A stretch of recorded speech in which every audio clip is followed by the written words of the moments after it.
प्रत्येक माह के शुक्ल पक्ष और कृष्ण पक्ष में आने वाली एकादशी तिथि भगवान विष्णु को समर्पित होती है। साल भर में कुल 24 एकादशी तिथियां पड़ती हैं, लेकिन जिस वर्ष अधिक मास होता है उस वर्ष एकादशी तिथि की संख्या 26 हो जाती है। अधिक मास भी भगवान विष्णु को अत्यंत प्रिय होता है। ऐसे में इस माह में आने वाली एकादशी का महत्व और भी बढ़ जाता है। अधिक मास हर 3 साल में एक बार आता है। जो एकादशी अधिक माह के शुक्ल पक्ष में आती है उसे पद्मिनी एकादशी कहते हैं, क्योंकि पद्मिनी एकादशी का व्रत जो महीना अधिक हो जाता है उस पर निर्भर करता है। इसीलिए पद्मिनी एकादशी का उपवास करने के लिए कोई चंद्रमास तय नहीं है। मान्यता है कि 3 साल में एक बार आने वाली इस एकादशी को करने से साल भर की एकादशियों का पुण्य मिल जाता है। इस एकादशी को पुरुषोत्तमी एकादशी और सुमद्रा एकादशी के नाम से भी जाना जाता है। आइए जानते हैं इस एकादशी के शुभ मुहूर्त, पूजा विधि और व्रत कथा के बारे में। पंचांग के अनुसार पद्मिनी एकादशी का व्रत 29 जुलाई दिन शनिवार को रखा जाएगा। 29 जुलाई को अधिक श्रावण शुक्ल पक्ष की एकादशी तिथि और शनिवार का दिन है।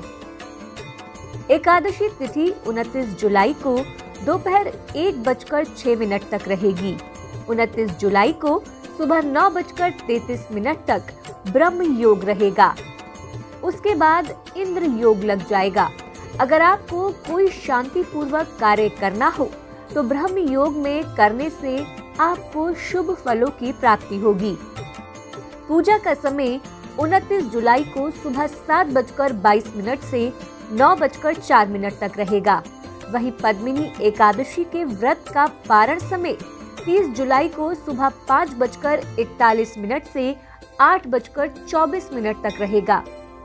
मान्यताओं के अनुसार पद्मिनी एकादशी व्रत करने से व्यक्ति के मान सम्मान और धन धान्य में समृद्धि होती है। व्यक्ति के सभी पाप नष्ट हो जाते हैं और उसे मृत्यु के बाद बैकुंठ धाम में स्थान मिलता है।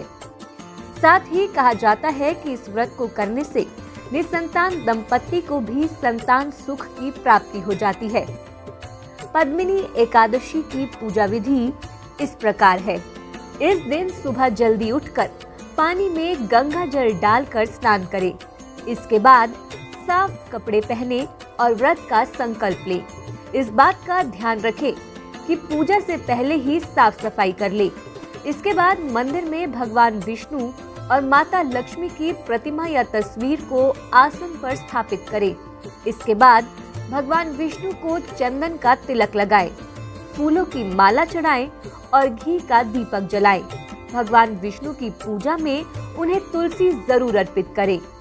इसके बाद पद्मिनी एकादशी व्रत की कथा का पाठ करें और आरती करें।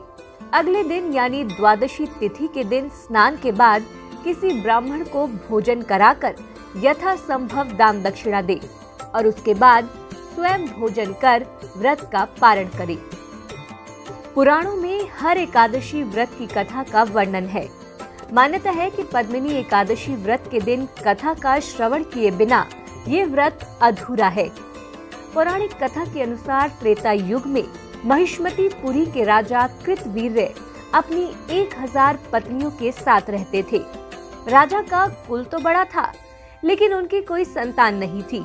वंश वृद्धि न होने के कारण राजा महिष्मतीपुरी के शासन को लेकर चिंतित रहते थे, क्योंकि उनकी मृत्यु के बाद राज्य को संभालने वाला कोई न था।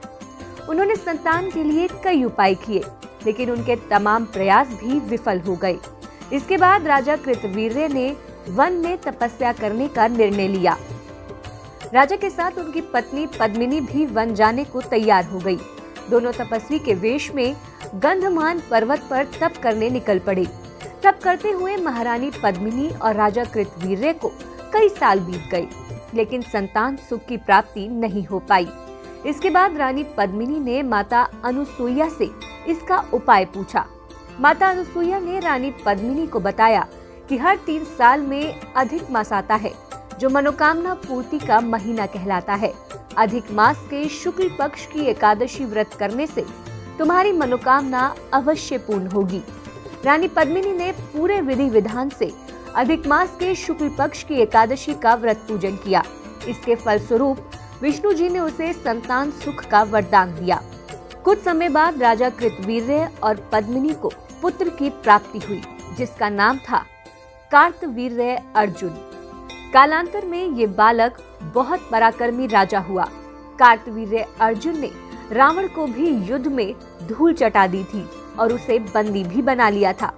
अतः आप भी पद्मिनी एकादशी का पूर्ण विधि विधान से व्रत करें और भगवान विष्णु की कृपा प्राप्त करें।